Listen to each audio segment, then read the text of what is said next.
Thierry, from Monaco, Juve, Arsenal, Barcelona, how did the path directly lead to New York Red Bulls? Well, I'm actually getting on the path sometime to to go to the games. No, to be more serious, I just it's something that I had in the back that I had sorry in the back of my mind for a little while. Talking also to some guys that are still playing in the league or were playing in the league. Always have been something that I had in my mind to come here and play in the MLS and always the choice was always going to be New York because it is a town that I love, and I always thought that one day if I can like defend the color of the town, that would have been amazing for me, and here I am now. In America, obviously, we know the effect that David Beckham's had on jerseys, fans, television contracts. But as a player in Europe, what's been kind of the consensus of what he's done in Major League Soccer and kind of the doors he opened? You know what? Not only him. When I go back to the Joker, to the Mateos, to all the guys that came in the league. I mean, obviously Bex is a great figure. Everybody knows him and everything. But not only him. I know sometimes when I was still in Europe and people were talking about him, sometimes in the wrong way, sometimes in the right way. I just think it was a bit unfair sometimes, especially when it was in the wrong way, because the guy is a great guy, and you can't always like comment what he does. He does whatever he wants, but I just thought at the time, for us players over there, he came to play here, and he's an honest and great player, and he was always trying to do his best on the field, and people were always trying to see or comment what he was doing. One thing I can tell you about Europe and the players is a lot of players I think now are thinking of coming in the MLS, and thanks to Bex, thanks to the Mateos, the Joker, and all the guys, the Schelotto, and all the guys that came before, to bring players from South America, Europe, or wherever. What kind of role do you take on, especially with the young American players, as far as experience and what you can kind of bring to the table day in and day out? I like to see it as a together thing. I'm not trying to take anything off my shoulder, but it is a together thing. Every time obviously people are talking about me, Rafa,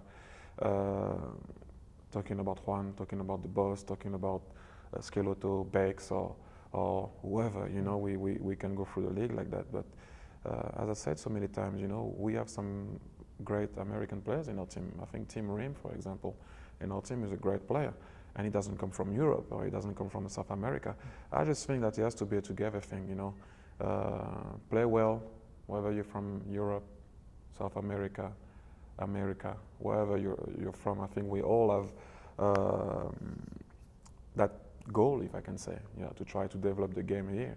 Obviously, I know sometimes the focus is going to be on the so-called DPS player, but that's not, how I see it. For you personally, obviously it was a long season last year. You go into the World Cup, coming out, you have a short time to gain your fitness. How truly difficult is that for that short preparation and then getting to the level where you feel you need to be? I can't even call it a preparation. I didn't have a preparation. It's like to any athlete. Okay, let's talk about American football or any other football or any other game.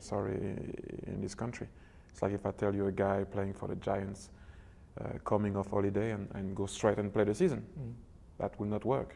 You have to prepare the season. You have to go to camp. You have to make sure you're ready to prepare to go into the season, and that's the thing. Coming out of a long season, even though I didn't play too much, but when you have some holiday and your body does stop, you need at least, I would say, 2-3 weeks of training, morning, afternoon, morning, afternoon, morning, afternoon, morning, afternoon, morning, afternoon, and then eventually start to play some friendly games, and then come into the season. And still sometime early doors in the season, you're still not ready. Usually you hit your form after you've done what I've said. Around, in Europe, for example, you start the season in beginning of August, so you have the whole of July to prepare your season. And you hit form usually end of September, beginning of October. So just to understand, to make people understand what it takes, you know, it's. I never had to deal with it. I never had to deal with it because sometimes when you come back from an injury, you usually on the side working for 2 weeks with the fitness coach before you come back in the team. And for the first time in my life, I had to deal with coming from holiday and from my vacation and going straight into the team. And that's why I had a lot of like problem with my calf and groin and stuff like that. But as I said, you know, I'd rather to be out there than wait, because I knew also that it wasn't possible to have like 3 weeks on the side and prepare 1 month. I mean, that wouldn't have been possible. So you have to do what you have to do. Well, in such a short amount of time, you've been to Houston, you've been to Chicago, Toronto, obviously Red Bull Arena. What has it been like for you stepping into those facilities and being around what those fans bring to the table? Great. You know, the atmosphere was really great, especially in Toronto. A lot of people were putting stuff in my mind. You know, when I first arrived, I remember at the press conference or talking to some journalists, they were telling me, don't expect too much, you know, the fields are not what you what you're used to and stuff like that. And I don't understand, because, you know, I went to Houston, Columbus. I didn't play, but I was at the game. Chicago, Toronto, our place. The fields are okay, if not great, and the atmosphere is amazing. The stadium, I don't see why you know, people are saying that they are not like the one in Europe. I just think that it is maybe like a thing that some people have here, thinking like Europe is way better, everything is way better there. You know, when I take, for example, our stadium is amazing. I can tell you that there are a lot of teams in Europe that don't have a stadium like this and facilities like this, and the stadium of Chicago was great.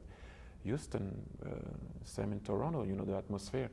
You know, I don't know why people are always saying this. You know, like, you know, it's not like Europe and stuff like that. I found it great. What's been the biggest surprise for you heading over to MLS and actually playing in the league? Once again, I'm going to go back to the same thing that people were telling me, that, again, some journalists, some guys when I first signed, saying, don't expect team to try to play football too much, you know, they more direct. I mean, I played against not every team so far, but every time I played against a team, they were trying to pass the ball.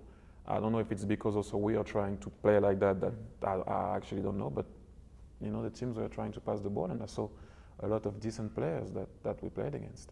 Your opponent tomorrow, Real Salt Lake, they haven't lost in 21 consecutive matches at home, MLS champions in 2009. How much have you been able to see them, and what are kind of your preparations as a team heading into the match? Well, to be honest, I didn't see a lot of them this year. I watched the final last year against LA, and as I said early on, like I think yesterday, to some of the journalists from here, I said that they're the champs.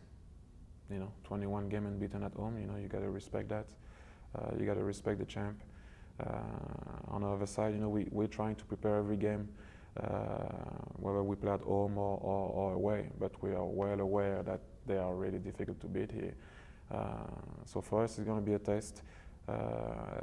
We're still learning. I know a lot of people are getting like excited because I arrived and because Rafael Marquez arrived and all of that. But you know, it takes a long time, you know, to create a team. That doesn't happen in 1 or 2 months.